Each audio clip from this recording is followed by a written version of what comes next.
I'm looking at the world through rose-colored glasses, and it says everything I feel. Halo sahabat Litos, perkenalkan nama saya Yantika dan rekan saya Yasmin. Di sini kami akan menunjukkan untuk seperti kegiatan bahari dari stasiun Pasar Minggu. Kalian kita tes yuk.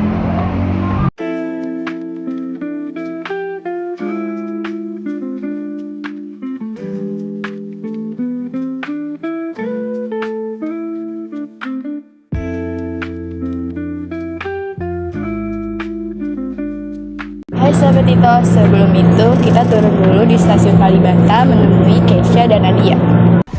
Halo sahabat Litos, perkenalkan saya Nadia Putri dan rekan saya Keisha Putri. Jadi kita lagi nunggu teman-teman kita nih. Tungguin ya. Nah teman-teman, kita sudah bersama teman-teman kita nih. Oh iya, kalian udah tahu belum sih kameramen kita di sini? Halo sahabat Litos, perkenalkan nama saya Dian Syahira.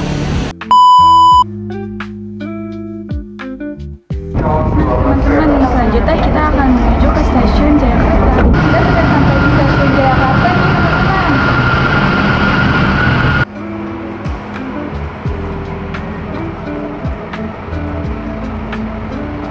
Oke teman-teman, jadi karena kita masih bingung untuk naik Jaklingko dari dari stasiun Jayakarta, jadi kita memutuskan untuk naik gokar. Sekali lagi aku minta maaf ya guys. Assalamualaikum warahmatullahi wabarakatuh.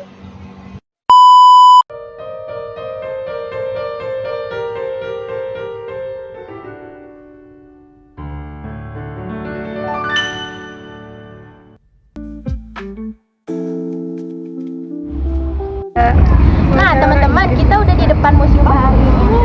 Nah, kalian tahu nggak sih ternyata pintu masuk Museum Bahari ini mempunyai sejarah.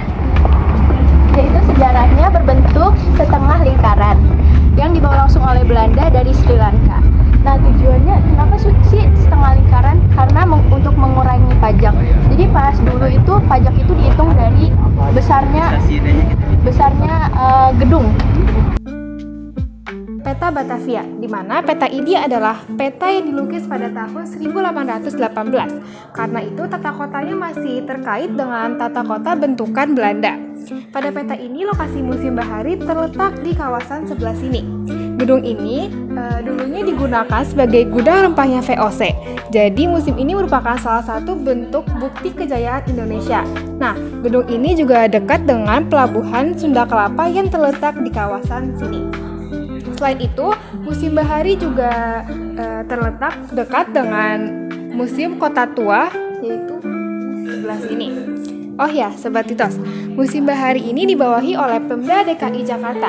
Museum Bahari juga membawahi 3 lokasi wisata, yaitu yang pertama ada Museum Bahari, yang kedua ada Rumah Si Pitung, dan yang ketiga adalah Taman Arkeologi Onrus.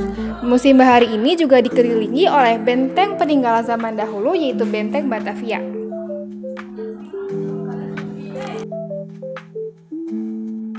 Terdapat koleksi meriam-meriam yang asli dari zaman VOC yang bisa kita buktikan dari keasliannya, yaitu logo yang asli VOC yang terdapat di seluruh meriam yang ada di sini.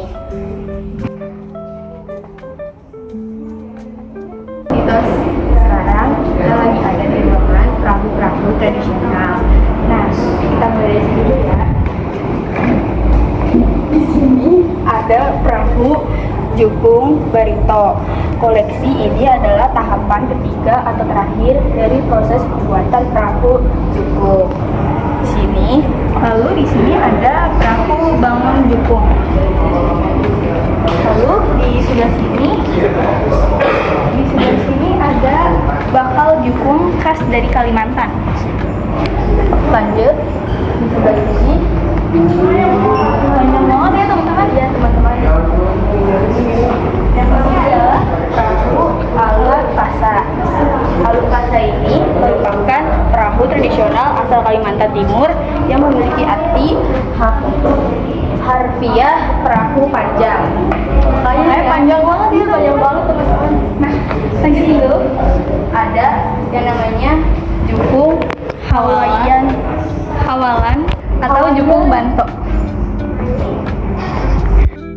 Nah, teman-teman, karena museum ini dekat dengan Sunda Kelapa, jadi ini dinding yang sudah dilapisi banyak banget garam, yang sudah banyak banget deh pokoknya, sampai dinding ini tuh berasa asin, teman-teman. Cobain. Nah, teman-teman, kalian tahu nggak sih, ternyata jendela museum ini tuh banyak banget. Ternyata yang hasil kita riset, museum ini mengalami penurunan. Tanah di sini tuh udah diuruk dinaikkan 1,5 meter karena terjadi abrasi dari air laut. Kebetulan Museum Bahari ini dengan dekat pelabuhan Sunda Kelapa yang sudah kami tahu ya. Nah, di sini juga kita punya alat ukur untuk mengukur ketinggian air laut yang ada di Sunda Kelapa. Jadi ini adalah hasil rembesan air laut. Alat ini biasa digunakan untuk mengukur bagaimana sih keadaan atau kondisi air laut yang ada di Sunda Kelapa. Untuk sobat yang penasaran bisa langsung mengunjungi museum ini.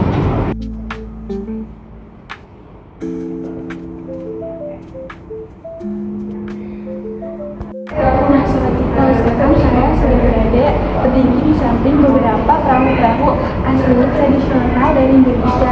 Di samping saya ada perahu Cadik Nusantara, di mana perahu ini pernah menjadi pelayaran pada tahun 1980-an ke Brunei Darussalam oleh seorang pelaut ulung namanya Effendi Sulaiman. Ketika perjalanan ke perahu ini pernah keterjang ombak hingga membuat cadik kapal pada ini harus dipotong sebelahnya. Tapi dengan menggunakan satu cadik ini justru bikin perjalanan semakin lancar. Cadik Nusantara. Nah, selanjutnya ini menjadi masterpiece dari koleksi Museum Bahari, yaitu kapal tradisional dari Papua. Ini adalah salah satu perahu yang sangat besar di Museum Bahari.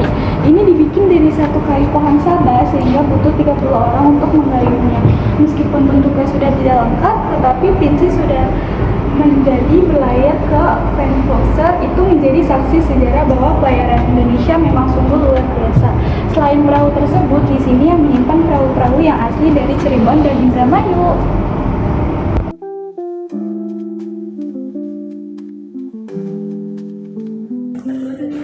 Nah, Sobat Titos, kita udah di depan ruang diorama nih, yang dimana terdapat banyak patung yang berasal dari berbagai tokoh negara-negara lain. Nah, Sobat Titos, ada beberapa patung yang disimpan di dalam ruang diorama. Di sini ada pedagang India,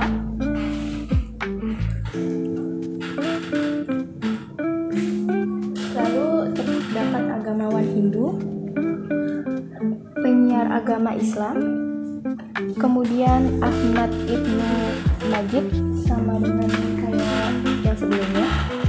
Kita masuk ke ruangan rempah-rempah. Ruangan ini dibuat untuk mengedukasi para pengunjung terkait bagaimana sih awal mula bangsa asing itu masuk ke wilayah Nusantara. Nah, mereka itu melakukan kontak fisik, yaitu dari perjualan atau perdagangan rempah-rempah. Dari berbagai macam daerah juga, teman-teman. Nih, seperti jintan putih yang dari India bagian timur. Terus ini juga dari India, adas, jinten, adas, jintan manis. Itu juga dari Laut Tengah bagian timur. Pokoknya orang-orang timur biasa banyakkan rempahnya di situ. Nah, ini tuh rempahnya juga asli, teman-teman. Jadi kayak wangi, rempah-rempah asli.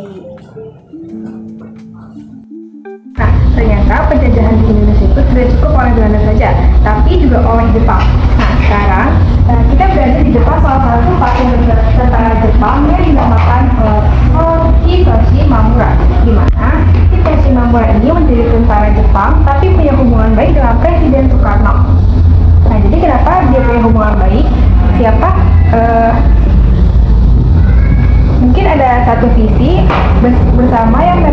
Bahari. Kemudian dari situlah Hitoshi Mamura itu dikenal baik oleh masyarakat Indonesia.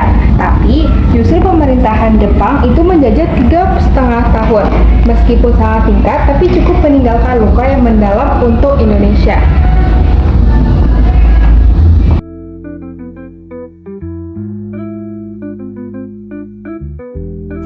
Di dalam ruangan ini terdapat berbagai macam koleksi dari Museum Bahari yang hangus terbakar. Halo Sobat Titos, jadi kita sudah di depan Menara Badak. Oh ya, sebelum itu di depan Menara Badak ini terdapat banyak meriam teman-teman. Meriam-meriam yang ada di dekat Menara Syahbandar. Halo Sobat Titos, gimana? Hari ini petualangan kita seru gak? Seru dong. Seru. Kalian jangan lupa ya ke Museum Bahari karena tempatnya sangat keren banget. Nah kalian kalau misalkan ke Museum Bahari, kalian juga bisa menemuin peninggalan-peninggalan POC yang asli. Terima kasih ya semuanya. Semoga ilmu yang kita sampaikan bermanfaat. Bye.